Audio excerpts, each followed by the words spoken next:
Hello guys, welcome to the knowledge domain, the concept of life sciences and biotechnology. In this lecture series, we are going to discuss the methods of DNA transfer. Coming to the natural methods of the DNA transfer, these are the examples: conjugation, bacterial transformation, transposition, phage transduction that can be retroviral also, and agrobacterium based DNA transfer that is mostly found in case of the plants. So, considering the natural occurrence of the DNA transfer, there are the various ways of transferring of the DNA or the genetic material artificially. Like in the physical methods, it can be macro-injection or the micro-injection, protoplast fusion, biolistic or the shotgun transformation. In the chemical methods, DNA transfer can be done by calcium phosphate, polyethylene glycol or the DAE dextran methods, as well as the liposome mediated transfer. Then in case of the electrical method, it can be electroporation or the electrofusion. So coming to the natural way of the DNA transfer, in this image, we can see that in case of the transformation, the donor cells have the genetic material that is, we can see in the green circular form. So lysis of the donor cell led to the release of the genetic material into the surrounding, and it is taken by the recipient cell.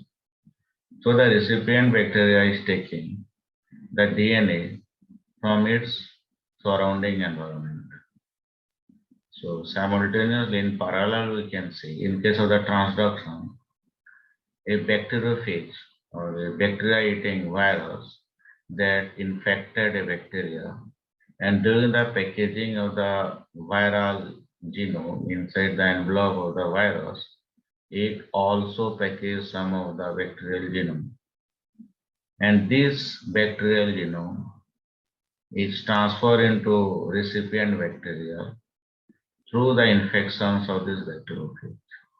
So the difference between transformation and transduction is, in case of the transformation, the bacteria, recipient bacteria is taking the DNA from the surrounding, whereas in case of the transduction, the recipient bacteria is getting the genetic material of the DNA from another bacteria through the help of a virus. So another way of the DNA transfer is the conjugation. That is also a bacterial sexual reproduction system. So in this case, the DNA of the genetic material from the one bacteria is moving into the another bacteria through a tube, or it is a sex pilus or the F pilus. So this is a plasmid transfer, this is a chromosome transfer. So in both cases, it is being transferred through a tube. And the bacteriophage-led transfer of the genetic material between the bacteria can be lytic or the lysogenic. In case of the lytic, after the infection of the bacteria, it is the immediate synthesis of the bacterial product using or the exploiting the bacterial machinery and packaging the viral proteins to prepare the viral particles in the packaging of the viral genome into the viral envelope. There is the packaging of the bacterial genome also. So that is the lytic cycle. In case of the lysogenic or the transduction in this process, the viral genome it integrated into the bacterial genome and it can stay in the bacteria for a longer time. Considering these properties and this mechanism of infection of the bacteria by the viruses, and there are instances where the bacterial DNA is transferred from the one bacteria to another through the virus. We exploited this viral system in transferring or shuttling of the DNA of the genetic material into the bacteria and the other type of the cells like the plant and animal cells. So the viruses that are used for these delivery systems or the genetic material into the various type of cells are adenovirus. The size of the insert DNA that we can transfer is 8 kb. Adeno-associated virus, it is 5 kb. Herpes simplex virus, it is 30 to 40 kb, the highest one.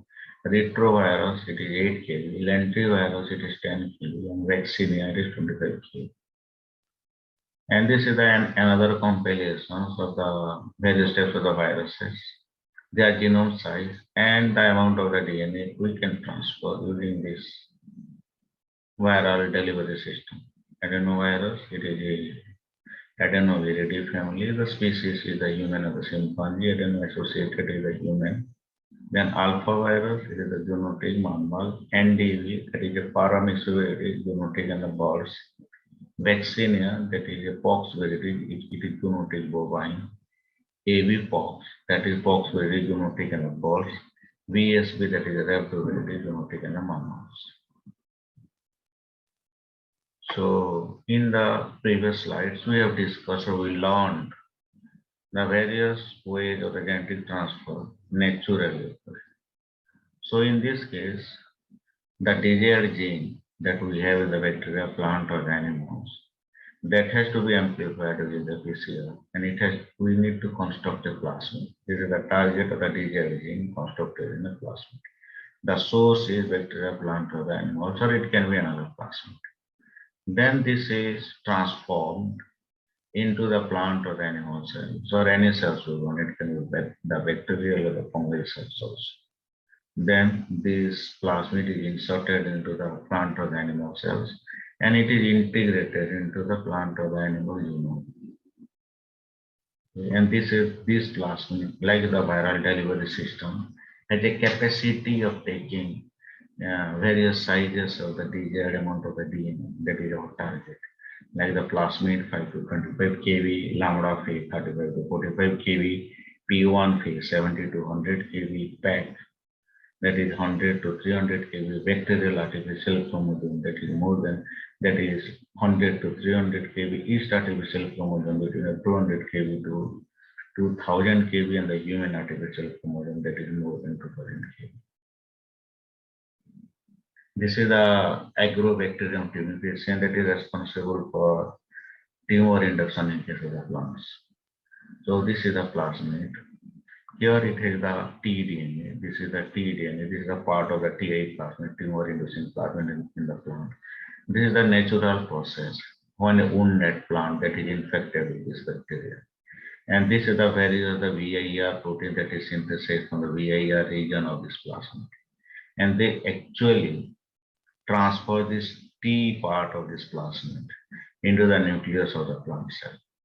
So after knowing this mechanism, this agrobacterium plasmid is used for the transfer of the desired DNA into the plant cell. So this is the tDNA, it has a left boundary and a right boundary. So our interest of the DNA that is inserted in this area. So in a normal or in a naturally occurring agrobacterium, this tDNA portion contains the oncogenic part and the opine synthesis. Like the plasmid has a very special character. It can give the extra special character to the bacteria that has it. So in this case, it is the opine synthesis. So this tDNA area that is boundary between the left border and the right border, we can insert our desired sequence of the DNA. And this is the VIR that is responsible of transferring this plasmid in natural situation from bacteria into the plant cell. And these are the formages of the catabolic enzymes. And this is the origin of replication that is responsible in amplifying this plasmid in the bacteria. So in case of the plant, when we need to transfer a desired DNA sequence through the agrobacterium, mostly, we need to remove the plant cell wall that is called the protoplast. Then the DNA is inserted, and after that, we can regenerate the plant, that transformed plant. This is the transposition. So that is also a mobile DNA or the transposable elements. So this has two important characters for this mobile DNA. One is the boundary are the inverted repeats, and it has the information to synthesize the transposase that actually help in recombinations of these transpons into its target DNA. So this is the target DNA sequence. This is the transposable element. Here we have the inverted repeats that is flanking the sequence of the DNA that also contain the information in synthesizing the transposase enzyme, and after this it is inserted at the target sequence of the DNA. So these transposable elements or the mobile DNA or the transposons are of two types. One is the insertion sequence, that is the smallest or simplest form.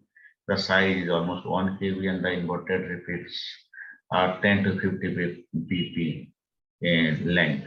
And the other one is the larger one, that is transposon, also contains the additional character of the antibiotic resistance gene. These are of two types transposition. One is the conservative, another is the replicative transposition. In case of the conservative transposition, the part, the transposons that is removed from the donor DNA and it is going to the target DNA. So it is the donor DNA with a break. In case of the replicative transposition, the transposons replicated and the copy it is mobile and it goes and it inserted into the target DNA. So the donor DNA is undamaged. So this is the microinjection. In case of microinjection, we can see this is the cell that has to be the target cell where the desired DNA has to be delivered. So it has to be immobilized so that we can insert the needle here. So this is a simple process. This is the oocyte. From the oocyte, the haploid nucleus is removed. Then the diploid nucleus is taken from a somatic cell or another zygote. It depends on the target. This diploid nucleus is inserted into this anucleated oocyte and it is implanted into the foster mother. The advantage of microinjection, it is a stable integration. It can be done in the primary cells and there is a precise integration with the limited copy number. This is the example of the in vitro fertilization. So it is mostly used for the transgenic animal productions. So the macro injections are when we have the higher volume of the DNA solution, that is water and the chemicals included in the DNA, and it is injected into the perivascular system. So this is the bioelastic transformation of the shotgun method of the DNA transfer. In this case, we can see that the firing pin, these are the charge area, these are the micro projectile that is it contains our desired DNA that has to be transferred into the target cells. So this micro projectile through the like a shotgun, that is because of the firing pin and the charge, it gets the acceleration, and because of the force it inserted into the target cells.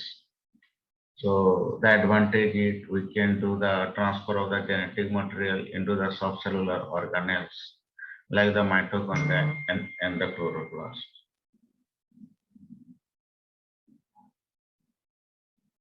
Next is the precipitation-based DNA transfer. Like the various examples of the precipitation-based DNA transfer is calcium phosphate, DAE dextran, polyethylene glycol. So in this case, what happens? The solution, calcium chloride or DAE dextran, the polyethylene glycol, they were mixed with the DNA in the buffer, so that there is the formation of the precipitation in the presence of the DNA.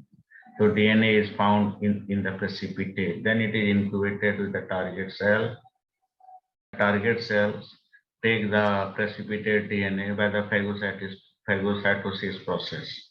And thus the DNA enters into the target cell and the DNA integrated into the host genome.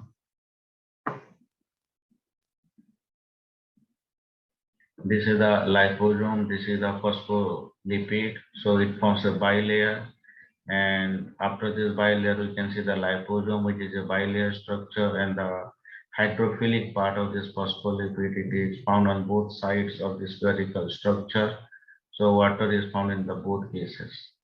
So the DNA or the genetic material can be encapsulated inside. So once the genetic material is here, it will fuse with the plasma membrane and the genetic material is released into the cell, and finally the DNA is integrated into the host cell. So these lipids can be cationic, neutral, or the anionic. In case of the DNA transfer, it is mostly the cationic head group that interact with the negative charge of the phosphate of the DNA. So there it is a natural charge attraction, and that's why it is mostly used for the transfer of the DNA or for the delivery of the DNA into the target cell by the liposome-based mediated DNA transfer. In the electroporation, this is a normal circuit. In that, these are the electrolytes. Here we can see the cells as well as the DNA. There is a positive charge anode and negative charge cathode. And the important point in this case is that we need to apply potential difference of the voltage with a specific capacitance at a specific small second. Small means for a very small duration of the time, and there is a specific cell concentration. So these are the cell in the solution. This is the both positive and negative charge. And the advantage is that exogenous DNA like the animal cell line, plant protoplast, yeast protoplast, all can be transformed, and it is very fast, and it can be done in a variety of the cell types. So for all this process, we need to amplify the plasmid of our interest or the construct that we have prepared using our desired DNA sequence. So for that, we need a competent cells, that is the bacterial competent cell that has to be prepared with the calcium chloride method, that has to be incubated with our plasmid construct, and we have to give a heat shock of at 42 degrees Celsius for 40 seconds to 2 minutes. After that, the construct plasmid will be taken by the bacterial cells. So it is slightly fragile in nature because of the competent character.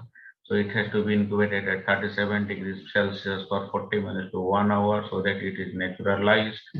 After that, it has to be strict in a agar medium, and the clone has to be taken for the amplifying bacteria, so we can get lot of plasmids from the large number of the bacterial cell. Like this, we amplify our desired construct. So after getting the construct, after knowing all the procedure, this is a very simple schematic in which we can transfer the genetic material into the target cell, and after that the mammalian gene can be expressed in the bacterial cell. So this is a further summarization of the physical, chemical, and the viral method of the DNA transfer. So chemical methods are easy to perform, but the viral methods are cell specific. It can be done in the in vivo transfer also. But these are expensive, and we need a skilled person those have the ability to work in the higher biosafety level facility. Thank you.